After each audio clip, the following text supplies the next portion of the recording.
What next for Algeria? Citizens have scored a first victory with the announcement that the name of the country's incapacitated president won't be put up for a fifth term.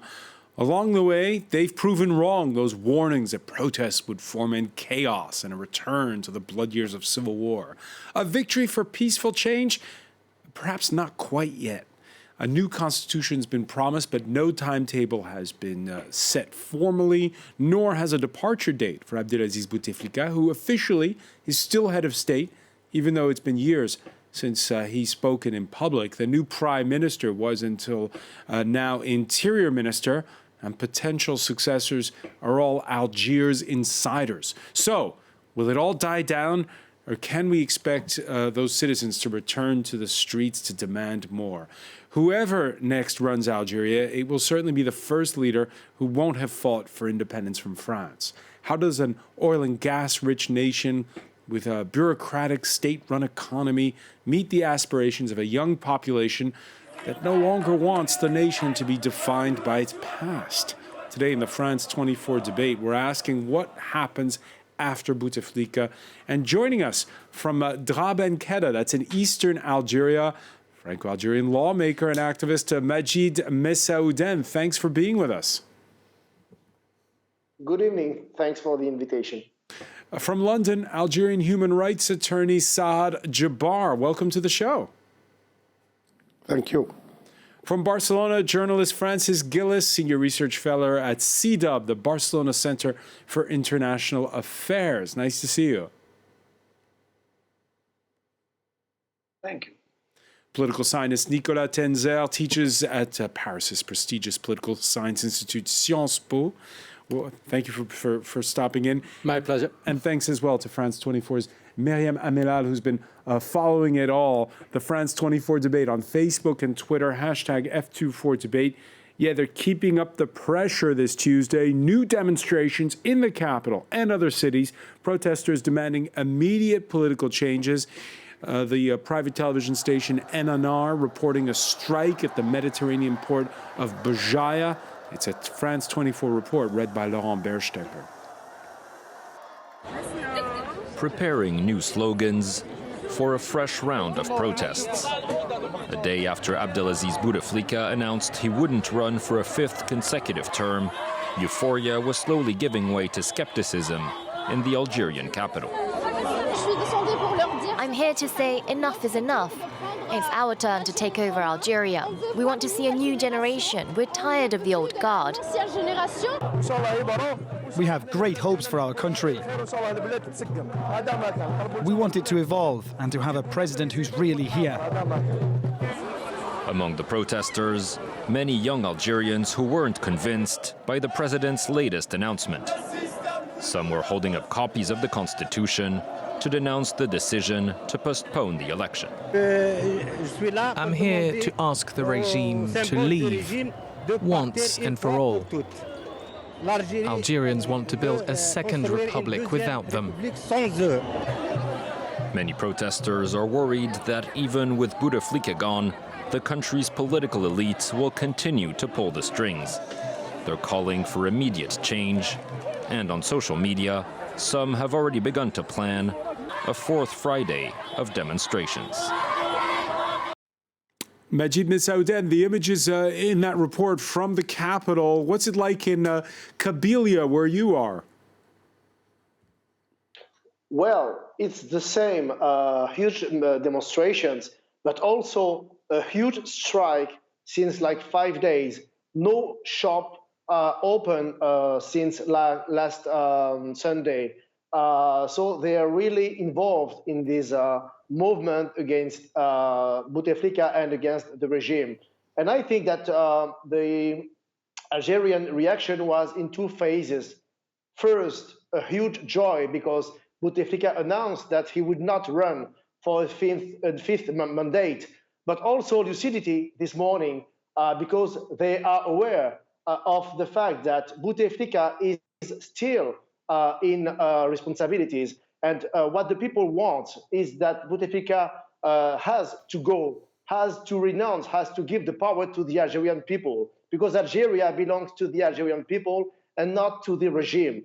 And I think that the Algerian people is aware of that because this morning they went into the streets, lawyers, students, everywhere in Algiers, but also in Béjaïa, like the report said. So I'm very optimistic. Tomorrow I will be in Algiers because I want to see that. I want to see these demonstrations. I want to see this youth fighting for its own future. So I'm very optimistic, and I'm very proud in this moment to be an Algerian citizen.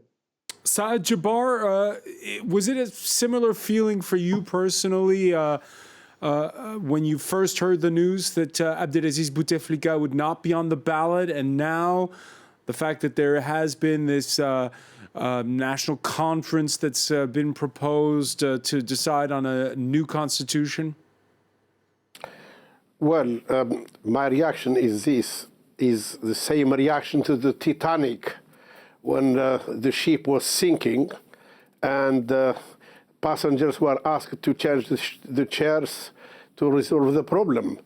I think the regime made the worst move, which is not commensurate with the aspirations of the Algerian people, in showing or in nominating a Mohammed Lakhdar Brahimi to supervise or manage the national committee to do whatever. We don't know the terms of reference yet.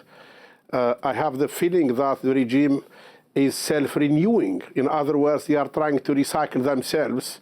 The same regime trying to recycle itself through one of its old elements, who is called Mohammed Lakhdar Brahimi, who failed in Syria, he failed in Iraq, he failed in Afghanistan, and so on. I don't wish to be pessimistic, but remember, in 1994, after the coup d'etat of 1992, the regime held a national conference, and they hailed it as a conference of reconciliation and so on, but they brought in not the real political players. They brought stooges, and they hailed the conference as a success, and then that paved the way to bring in the president then, or the head of state, Zarwell, and we were promised that will solve the problem. And then they held the first election for the presidency to have a legitimate president, and they kept holding elections,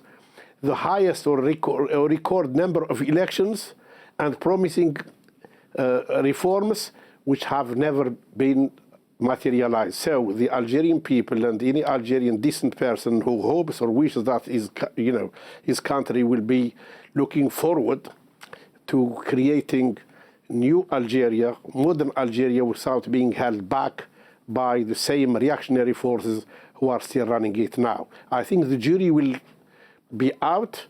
We don't trust this regime because they promised for the last 25 years, they made the same promises, and they renegade on them on each occasion. So the niceness of the pudding is in the eating. We don't trust them, and we continue to verify. And I think until now, the chess moves they have made are not in any way commensurate with the aspirations of the Algerian people. You mentioned skepticism at news that the former foreign minister, longtime UN diplomat Lakhdar Brahimi has been put in charge of this road to a second republic as it's being built. On state television Monday evening, Brahimi spoke. The voice of the people has been heard. The young people who went out to the streets in our cities, in villages, acted responsibly and gave a good image of the country to people everywhere, inside and outside. We must turn this crisis into a constructive process with respect. Francis Ghilès, do you share the skepticism expressed there by Saad Djebbar? Well, I think we're in a very interesting phase. We've had the biggest demonstrations since independence in 1962. They've been entirely peaceful. They've been protected by the police, which is very interesting. And I don't think these demonstrations could have proceeded for the past 2 weeks or so, despite the provocations. Don't forget, 10,000 common law prisoners were released 2 weeks ago. So despite all the provocations, what I note is that amongst army officers, there is a kind of tacit complicity. It's very interesting because nobody in Algeria, whether it's the young people, ordinary Algerians, senior civil servants, diplomats, or army officers, enjoy seeing their country reduced to what has become a Monty Python script. Nobody in Algeria, and nobody anywhere, would enjoy their country being made the laughingstock of the world. Now, as for renewing, I don't know whether people who are of the age they are can renew Algeria. I very much doubt so, particularly if many have lived outside Algeria for most of their life. So clearly the powers that be are trying to hold on to some extent. So the question is, the confrontation will continue.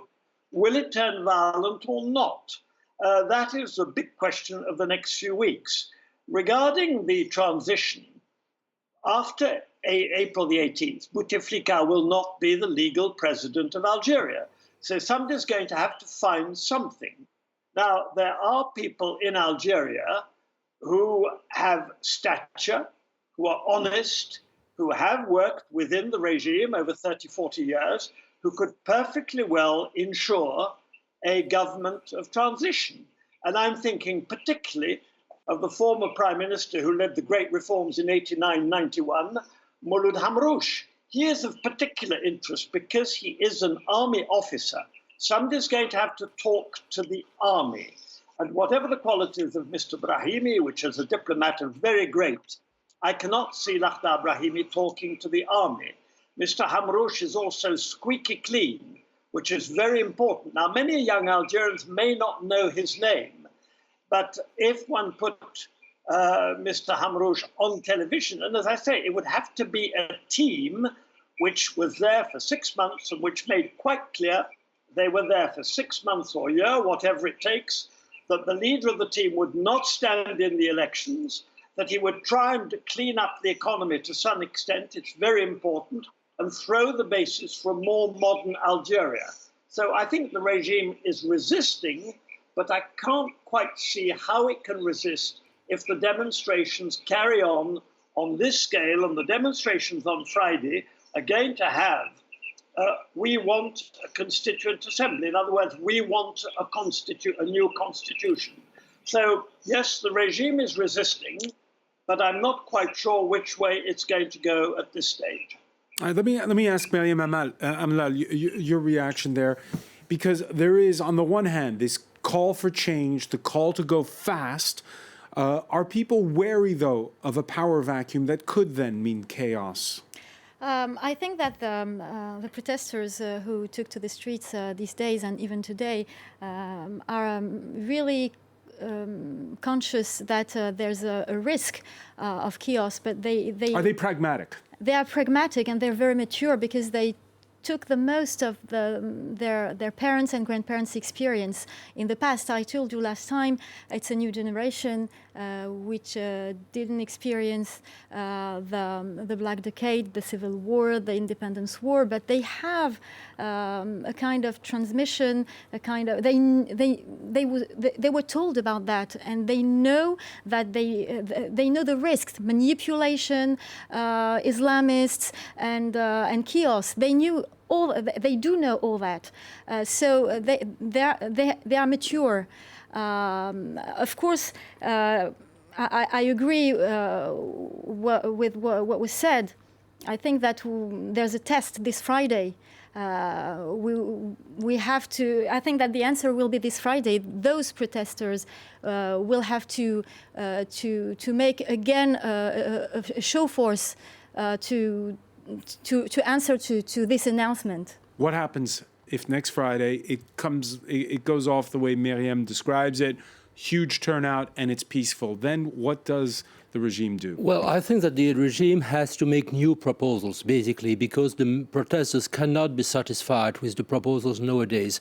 It seems that the regime, because we all know that, of course, Bouteflika is not reigning anymore, but there is a small clan behind Bouteflika who is really running the party and doesn't want to abandon its own power, because basically it's about the capacity for this power to capture the oil resources, the gas resources, and to control all the economy with a very high rate of corruptions and also a lot of money fleeing abroad.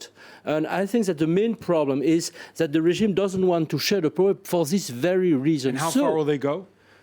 That's I think, the true questions, because with all the protesters in the streets, with also the civil servants, and I remember I met a lot of senior civil servants who want to change the things, who are very, I will say, proud of their country, who are willing to transform the country for good, who will probably stand up to any pressure of the regime to just master the change and just to continue to capture the economic resources. So I think, first of all, the demonstration will continue, and in a way must continue, because, of course, the transition period is too long. Quite 1 year, because more than that. Some said 2 years, and even 2 years. Because we won't have probably, if we follow the announcement, elections before 2019 or even 2020, and that's just not acceptable to have exactly the same clan running the country and running the economy. The only answer that people are waiting for is the withdrawal of the system. They don't want them to. They are not waiting the system to give them solution. They just asking the system to go and to give back the power to the people and to the population. To go, but the fear again of a power vacuum. Madjid Messaoudene, can he just force out the current system without having something to replace it? Well, all my family is in Algeria, and what they say, from the youngest to the oldest, is that they don't want anymore this regime to manage Algeria. They just want them to give the keys back. And that's the main point. And I think that the demonstration will continue, will go on, as long as Bouteflika's clan wants to remain in the place. And one of the reasons why we should not trust anymore this regime is that Lakhdar Brahimi said in December 2018, 3 months ago, that no one was contesting Bouteflika. So I think that we should not trust them, and I think that the protesters have to strengthen their mobilization. They have to say to this regime that they can't longer bear the way they manage the country, the way they put Algeria into a wall since many and many years. A rich country. All right, Madjid, I'm going to interrupt you because Madjid, I have to interrupt you because we have to take a very quick break. We'll be right back. Stay with us. You're watching the France 24 debate.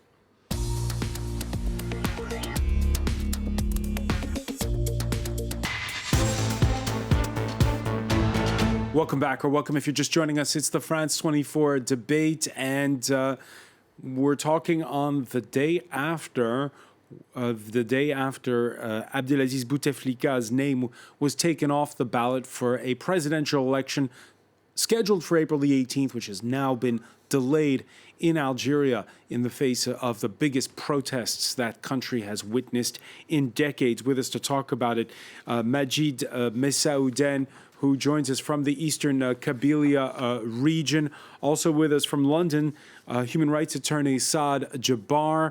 In Barcelona, Francis Ghilès, a senior research fellow at CEDAW, the Barcelona Center for International Affairs, political scientist Nicolas Tenzer, who teaches at the French Political Science Institute Sciences Po, and France 24's very own Meriem Amellal.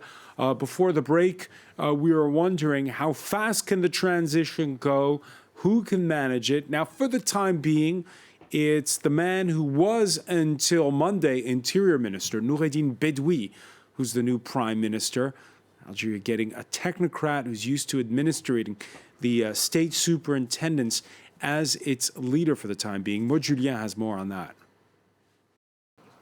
This is the man tasked with handling Algeria's transition. Noureddine Bedoui, 60 years old, was appointed prime minister by Abdelaziz Bouteflika and is set to form a new government. On Monday, his predecessor, Ahmed Yahya, was seen handing in his resignation on state TV. Mr. Bedoui, though, is no outsider. He's seen as being close to the president and was, until Monday, the interior minister. He began his career as the prefect of Oran and became the Minister of Education and Professional Training in 2013, and Interior Minister in 2015. A difficult task falls on his shoulders as he takes on his new position. But he won't be alone. Ramtan Lamamra was named Vice Prime Minister and Foreign Affairs Minister, a position he held between 2013 and 2017. Yeah, Saad, Djebbar, that brings us back to those announcements that were made late Monday in Algeria. We have Bedoui as new prime minister and a bit of a double act with another longtime diplomat, Ramtan Lamamra, who is a deputy prime minister, kind of a new post, deputy prime minister in Algeria. How do you explain that? I said the regime is renewing itself. You know, they are relying on the same tenants who have been there for some time. Lamamra is from the same school of thoughts like Ouyahia, those who have propped up the regime after the coup d'etat in 1992. Bedoui is the interior minister. That's why I say until now the regime didn't come up with a technocratic government of a national transition. It shows their thinking. The regime will use the big words of reform, technocratic government, but they will bring their own people and they will do the same old things. We have to judge the regime by its history of behavior and its practice. But do you take the point, Saad, that was made by Francis Ghilès in part one of our discussion, that you will need a transition? You can't just have a power vacuum, and so you need somebody who can perhaps manage the power of the military. Of course, but you have to choose the people according to certain criteria. People who are independent, and there are many in Algeria. People who have credibility and integrity, and there are many of them in Algeria. They don't need to look for them abroad or import them from other nations. And also to know exactly what you are doing. If you wanted to transition, you have, with whom are you going to discuss? The Algerian regime is the military. The Algerian regime is the military supported by security service and the bureaucracy. And what they have provided from day one is they said, the new government, fine. Let's see next stage. The demonstrators and the Algeria of 2019 is not Algeria of 1991-92, where you have the regime versus the Fis and the Islamists who are feared and all they demonize them and so on. The regime now is standing versus the opposition, and the opposition is the Algerian people, because the regime didn't allow any opposition to emerge organically. They have only allowed the parties which accept to be tools in the hands of the regime.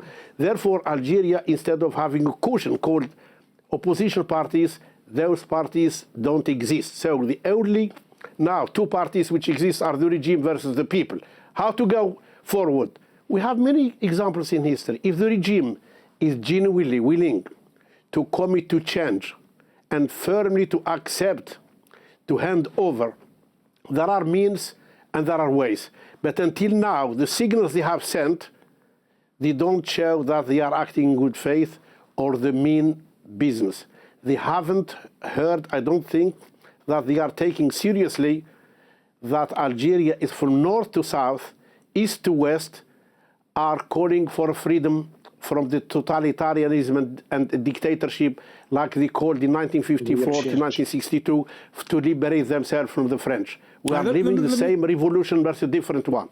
Let me bring in Francis Ghilès on this. Francis, we still for the time being have the same chief of staff, Ahmed Gaïd Salah, who was already fighting for independence before 1962. So it's still the old guard in that respect. How do you transition away from the old guard, and how do you do it without there being chaos? Well, I think there are two or three points that need to be made. You made the case, and it's clear that one needs some kind of machine, some engineering for transition. You just can't say out with the regime, in with the people. It doesn't mean anything. You've got to run the country. So the point has been made that there are plenty of honorable and professional and clean people who could run ministries, the oil company. Indeed, I've quoted the name of Mr. Hamrouche because he knows the military. He was head of government. He is clean. He fought in the War of Liberation. So there are plenty of other people in Algeria. And the Algerians know perfectly well who they are, even if foreigners may not know. So to that extent, there's no shortage of people with experience of government, of industry, right? Secondly, when we speak of the army, we've got to be careful. We cannot throw away the baby in the bathwater. I have come across over 45 years of visiting Algeria with many officers, including very senior officers who are professional, clean, and who dislike the way the regime has gone. So I think we've got to separate the Gaid Salahs, who I would call a mafia or a crook, nothing more. And there are plenty of those as well. But there are plenty of officers, indeed even in security. They're people who are perfectly honorable. Now, this may not be visible from the outside, but they exist. And I don't think that the transition, the Reconciliation Commission, using people who are over a certain age, using people, Lakhdar Brahimi, whatever his qualities as a diplomat, is not recognized by most Algerians as one of them. Therefore, there will be no trust. It's not with the current government that there can be any trust. And what needed more than anything else in the next 6 months is trust. Meriem Amellal, can this gulf be bridged between that old guard that's still clinging to power and someone who can bring this kind of trust? Of course, I think that the army is like this new generation that we saw taking to the street and organizing a movement with very peaceful ways, and they are mature. And I think that we have also an army which is capable of helping this transition peacefully with responsibilities without maintaining the system. I'm sure about that. All right, lots of reactions on the hashtag F24 debate, including this one. It's just the start. The demonstration should never stop unless they have what they want, full independent and free decisions. Otherwise, it will turn to be like Egypt as a military coup. The comparison with Egypt has come up often. I think that it's difficult to compare Algeria with other countries. It has its own history, with its history of colonization, war of independence, and the Black Decades. We're always comparing with the Arab Springs, but Algeria had its Arab Spring in 1988. And the big student demonstrations. This is the Algerian Arab Spring, and it results in the arrival of the Islamists, the Black Decades, the fact that the army stopped the electoral process. This is an important experience that people in the street today don't want to repeat.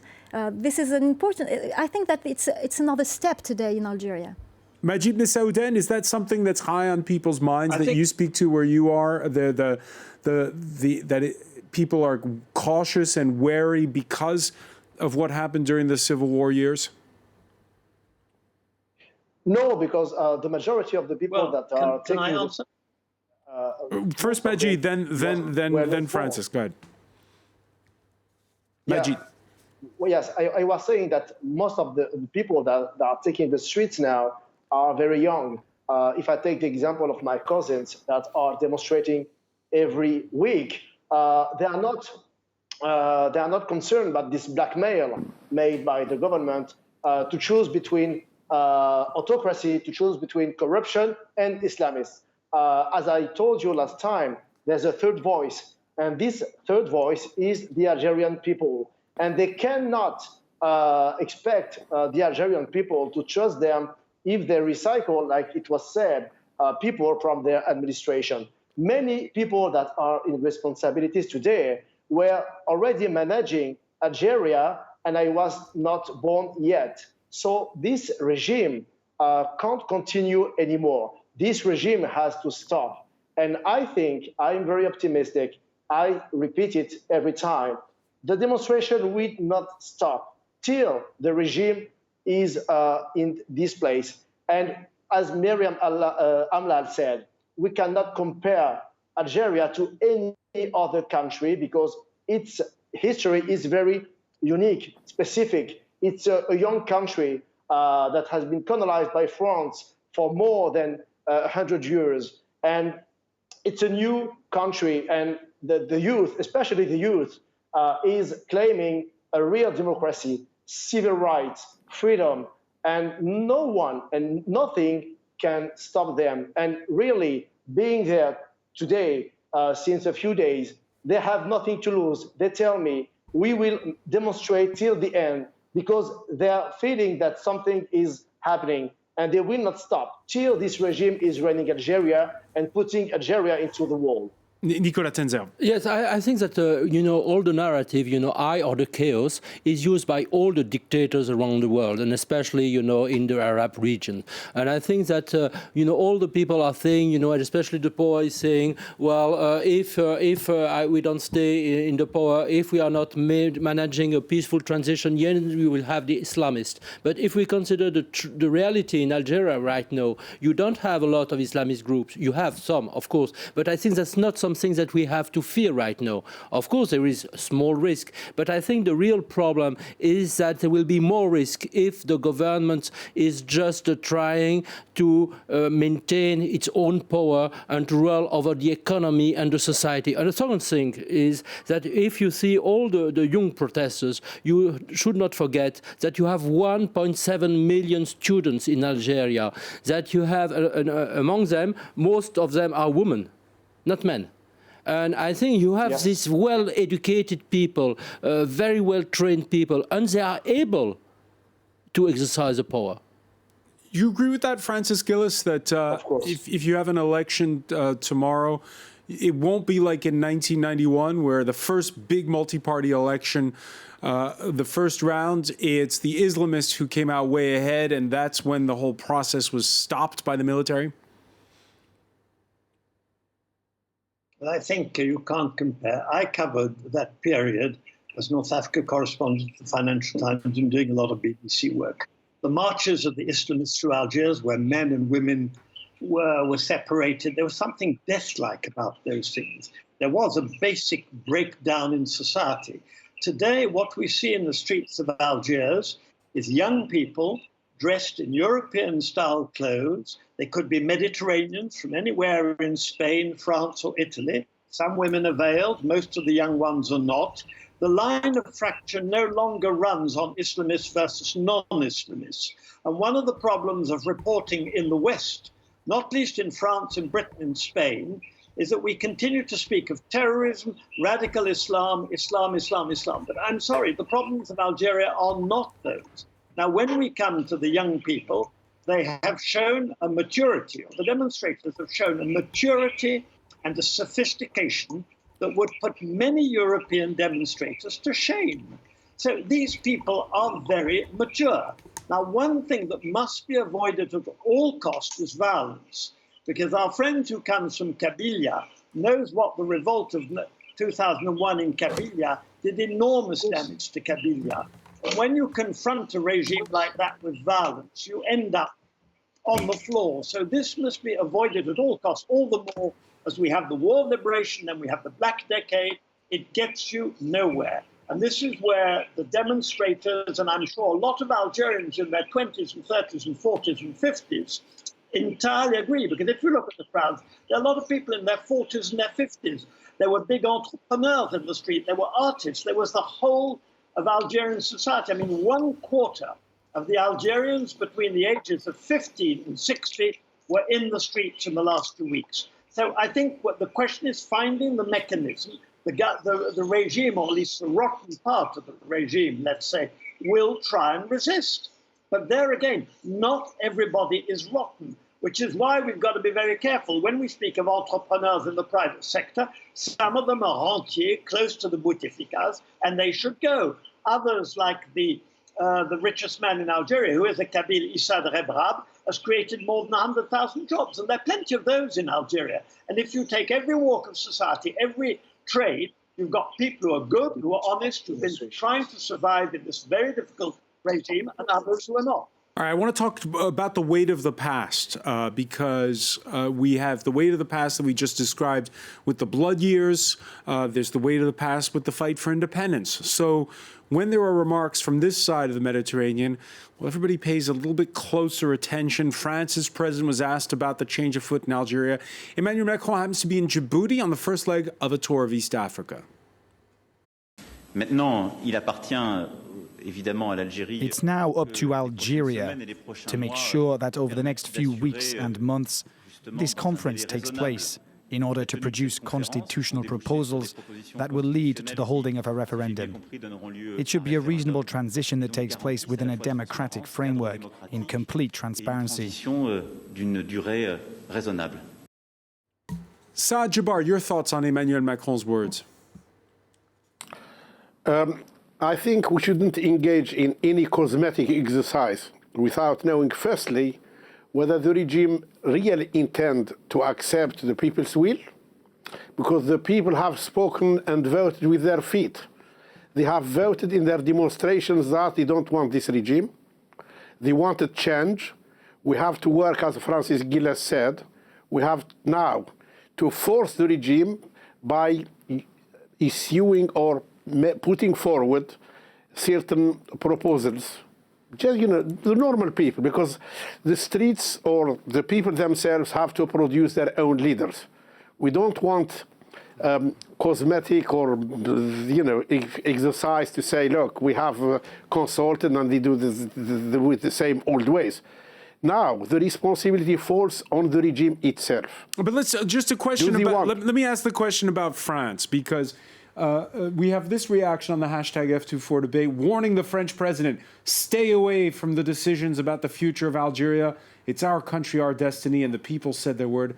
Otherwise, the situation here will get out of hand. You can say goodbye to a peaceful France, he says. I beg to differ with this. Look, the French one understands the problem. Whatever they say, they will be condemned, or the regime wants the French. When they support them, it is not an interference. When they say the wrong things, it's an interference.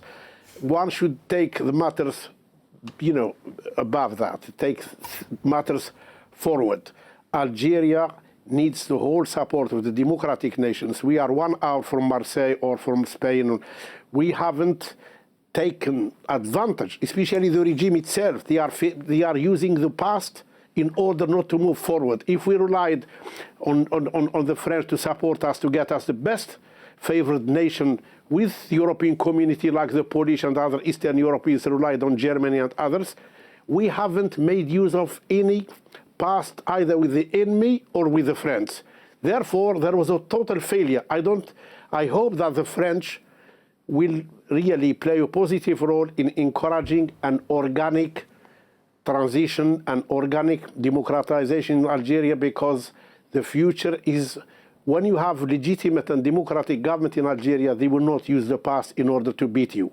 All right, Nicolas Tenzer, we have a common interest to see that the Algerian people are the best guarantors of the security of Algeria, the best guarantors of stability for Algeria. Of the stability. The regime is willing, Nicolas Tenzer, or they want always to take society hostage by saying, if without us, you will not have stability. Therefore, you end up with dictatorship. That's the price. Nicolas Tenzer, let me ask you, what can France do to help and not to hurt in this case? Well, I think it's a very difficult question, because first of all, I think that neither France nor any other democratic country could lecture the Algerian people or the Algerian power on what they have to do. But remember what Emmanuel Macron said, it was in the General Assembly of the UN.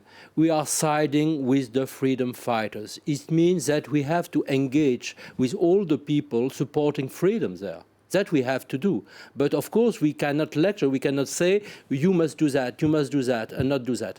Of course, that we cannot. Of course, we have to pay attention to what happens, because, of course, Algeria and France has a sort of very intertwined story. And symbiotic. Yes, and symbolic, and with a lot of resentment, a lot of also discontents, a lot of misunderstanding. And I think we have to be cautious. But on the principle, we really have to side with the freedom fighters, with the young generations, with the people who are supporting the change in Algeria. If we could help, we have to.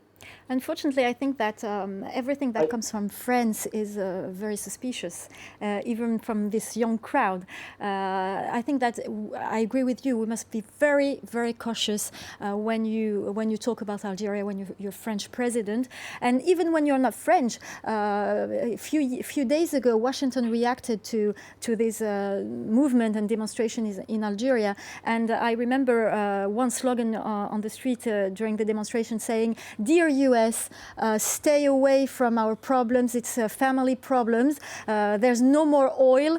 If you want oil, you will have olive oil, but just stay away. I think that the interference is a bit rejected by Algerians. It's a kind of it's a tradition. That's why everyone must be very, very cautious with that. And we have also to stop all the narrative about stability, because I think that to have dictatorships never brings stability in any place of the world. Madjid Messaoudene. Yeah, especially when President Macron didn't find anything to say to the candidacy of Bouteflika. That everybody knows that Bouteflika is not running anymore Algeria.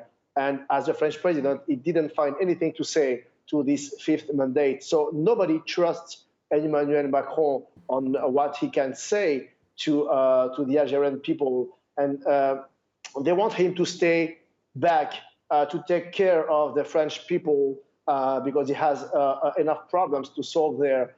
And I think that the Algerian people is mature enough to deal with its own future. And it will not let anyone and anybody tell him what to say and how to do it. I'm just really worried, and I already said that, of the reaction that could have the army and the police if the demonstrations last, because I think this regime is capable to do anything to keep its power, to keep its regime like that, its mafia, its clan, and its interests. So I'm very worried, and I will have a special look to what will happen in these few days, and I will be tomorrow in Algiers, and I hope everything will go peacefully. Francis Ghilès. Can I say something? Sure. We've got to come down to reality. We're not speculating. I lived through the Hamrouche government when the French government, Monsieur Mitterrand in particular, was very anti the reforms. And there were a lot of things against the reforms being boldly tried in Algeria at the time. Mr. Mitterrand was Minister of the Interior in 1954 when the revolution started in Algeria. He could not forgive what happened then, and the French actively undermined the reforms. You've got to remember this. The rest is talk. So today, the least you can ask of the French is not to undermine what is going on in Algeria today. Forget the positive side. Mr. Trump, I've checked today, couldn't care less about Algeria. But what we need is a France that basically remains more or less deaf-mute, and in particular does not try to undermine what is going on in Algeria in view of what the French government and president did in 1989, 1991. I lived through that. It was a shame on France to do it. This must be avoided this time. That is a key point. And everybody who knows the history of those years, and I lived through them in detail, I confronted French officials. It was very difficult. The French could not believe there were reformers in Algeria, and those who understood it were very happy to undermine the reforms, with a very few honourable exceptions. All right, let's hope that times have changed, and that, of course, as events play out this week, including Friday, as Meriem was saying, that things will go peacefully. I want to thank Francis Ghilès for joining us from Barcelona, Madjid Messaoudene for being with us from Kabylia, Saad Djebbar in London, Nicolas Tenzer, Meriem Amellal. Thank you for being with us here in the France 24 debate.